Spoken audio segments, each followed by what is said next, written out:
Hello বন্ধুরা, আজকে নিয়ে এসেছি বাটার চিকেন আর লাচ্ছা পরোটা। এটা অবশ্যই আমার মেয়ে করেছে, ছোটো মেয়ে। ছোটো মেয়ে আজকে শরীরটা ভালো লাগছিলো না, তখন বললো মা ঠিক আছে। আমি বললাম চিকেন আছে করে নে, বললো ঠিক আছে করব।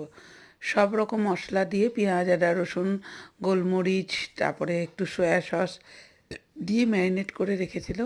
রেখে নিয়ে ওটাকে তারপরে মাখন দিয়ে তার মধ্যে ওটাকে ভাজলো, বেশ 10 মিনিট ধরে ভাজলো। আর কড়াইতে তারপরে পেঁয়াজ টমেটো ক্যাপসিকাম কাজু বাদাম আরও কী কী সব দিয়েছে, বেশ কিছু দিয়েই ওগুলোকে মিক্সিতে পেস্ট করে ঠান্ডা করে নিয়ে নিয়ে তারপরে ওই গ্রেভিটার মধ্যে মাংসগুলো দিয়ে বেশ কিছুক্ষণ ফুটিয়ে বেশি করে ধনেপাতা দিল।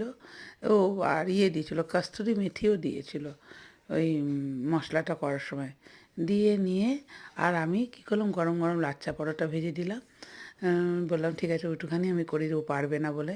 আর এই যে লুকটা আপনাদের সামনে ধরলাম, খুব সুন্দর নাকি খেতে হয়েছিল, গরমে বলল দারুণ, সেটাই আপনাদের সামনে শেয়ার করলাম। কেমন দেখতে হয়েছে বলবেন অবশ্যই।